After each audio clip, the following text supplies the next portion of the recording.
तो आज आप जिस पहली सीढ़ी पर, पहले पावदान पर तंत्र के अपने चरण रखने जा रहे हैं,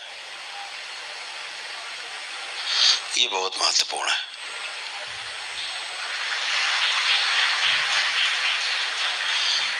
तंत्र का द्वितीय लेवल या तृतीय लेवल मायने नहीं रखता। सबसे महत्वपूर्ण ये प्रथम चरण है, प्रथम लेवल है, पहला लेवल है, फर्स्ट लेवल है,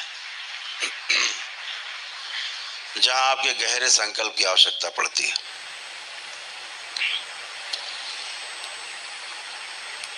आपका पहला कदम आपकी दिशा तय करता है, दूसरे तीसरे कदम की कोई वैल्यू नहीं। दिल्ली जाना है कि कलकत्ता जाना है, आपकी दिशा, पहला भाव, पहला विचार ये तय करता है। वही पहला विचार ही लक्ष्य तक पहुंचाता है।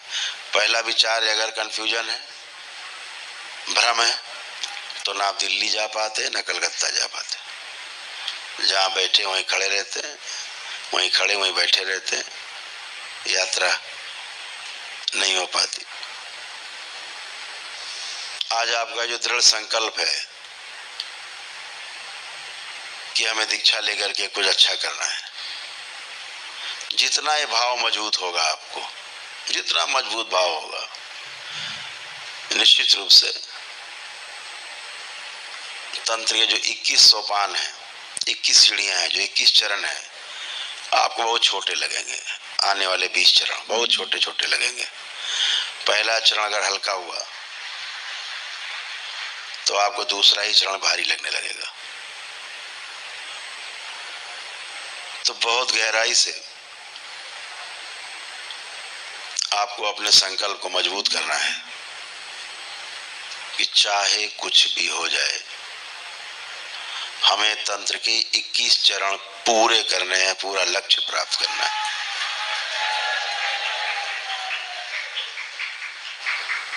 यह संकल्प आपको ताकत देगा। यही संकल्प आपकी दिशा तय करेगा। यही संकल्प आपको आपके लक्ष्य तक पहुंचा देगा और आपको पता भी नहीं लगेगा कि आप लक्ष्य तक कब पहुंच गए।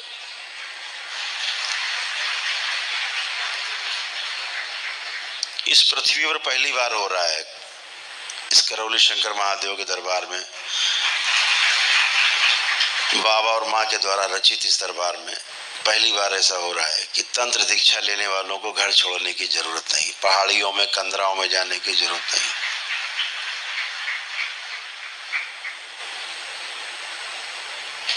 हमारा घर ही हमारी पहाड़ी है, वही कंदराएं हैं। हमारा अपना परिवार ही हमारा सहयोगी है। कोई गुरु भाई है, कोई गुरु बहन है, कोई गुरु माँ है। हमारा परिवार ही उस को पूरा कर रहा है जो हम पहाड़ियों, कंदराओं में और अन्य जगहों पर जाके करते थे। अपने घर में रहकर ही आप इतने सुरक्षित हैं कि आपकी सुरक्षा के साथ साथ आप अपने परिवार को भी सुरक्षा दे पाते हैं। इस दीक्षा के बाद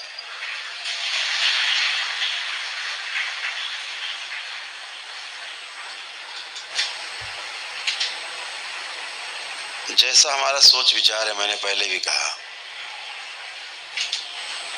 हमारे शरीर में वैसे ही घटनाएं घटती हैं, अंदर वैसे ही केमिकल रिएक्शन होता है, रासायनिक परिवर्तन होते हैं शरीर के अंदर, वैसे ही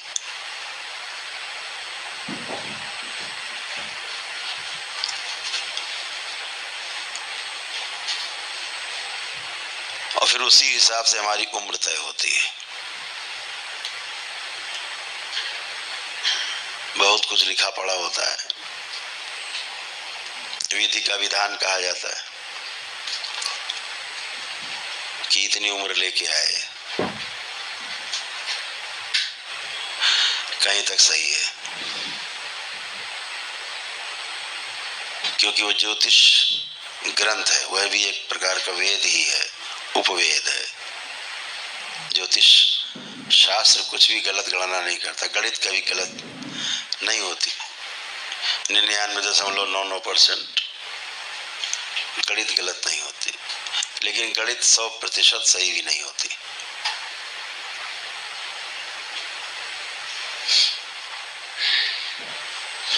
तो जीवन एक गणित नहीं है।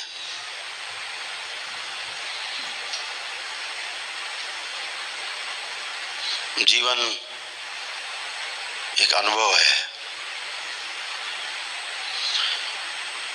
आपकी जीवन यात्रा अपने आप में आपके लिए एक शास्त्र है, वेद है, रामायण है, महाभारत है। आपका जीवन, आपकी जीवन यात्रा इन्हीं से गुजरती होगी। इस बात का सदैव ध्यान रखें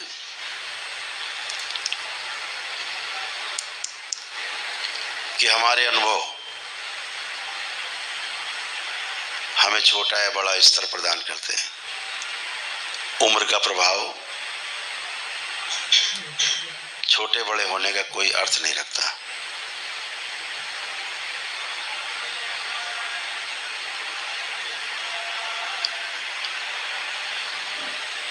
आदि गुरु शंकराचार्य जी बहुत कम उम्र में, लगभग 40 से भी कम उम्र में शरीर छोड़ गए। लेकिन आज हमारे वो प्रणेता बने हुए, आज भी हमारे हृदय में उनके लिए जगह है। आज भी उनके बनाए तमाम नियम हम पालन करते हैं और हम उनको श्रेष्ठ मानते हैं।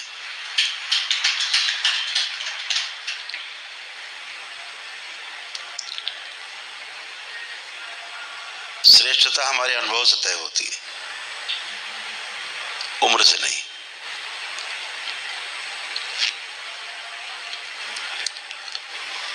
उम्र से केवल हम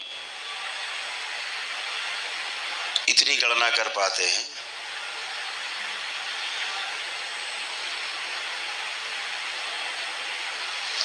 कि इस व्यक्ति का जीवन, इसका चरित्र, जो भी इसने पाया, जो भी पाया अनुभव, कम है ज्यादा है, उससे हम अपनी तुलना कर पाते हैं कि हम भी ऐसे ही रह जाएंगे। इतनी लंबी उम्र लेकर के छोटा अनुभव, तो हमें एक दिशा मिलती है, अंदर एक तड़प पैदा होती है कि हमें ऐसे नहीं मरना, हमें बड़ा अनुभव लेके तब शरीर यात्रा खत्म करनी है। निश्चित मानिए, ये खत्म करनी मैं इसलिए कह रहा हूं कि जब सारे अनुभव हो जाते हैं, पूर्ण हो जाता है व्यक्ति, तो शरीर यात्रा खत्म कर देता है। शरीर छूटता नहीं, वो योगी शरीर छोड़ देता है, क्योंकि इसका लक्ष्य पूरा हो जाता है। लेकिन ऐसे हजारों लाखों योगियों में से कोई एक योगी होता है, महायोगी होता है, जो सब समझ के पूर्ण होकर के और फिर से उसी कीचड़ में वापस आता है। जिस कीचड़ से निकल के कमल खिल के बाहर गया, वो पुनः से कीचड़ में आता है और कमल खिलाने के लिए, आप जैसे कमल और खिल जाएं, इसलिए वापस आता है समाज में और समाज को दिशा देता है। परम पूजनीय बाबा जी जैसे लोग पूर्ण होने के बाद भी वापस लौटे घर। 40 वर्ष की उम्र में वापस घर लौटे, पूर्ण होकर। फिर अगले 111 वर्षों तक उस शरीर यात्रा में केवल लोक कल्याण किया, दूसरा कोई काम नहीं किया। रोजी रोटी के रूप में खेती की, अपने हाथों से खेती करते रहे। 80 वर्ष की उम्र तक खेती करते रहे, जब तक शरीर बहुत मजबूत रहा। फिर खेती करवाते रहे। फिर एक ही पुत्र था, वो सब करते रहे। आशय मेरा कहने का ये है कि हम सभी परम पूजनीय बाबा जी के कृतज्ञ हैं कि उन्होंने पूर्ण होने के बाद हम सबको दिशा दी और तभी हमको मिल पाए, नहीं हमको कहाँ मिल पाते।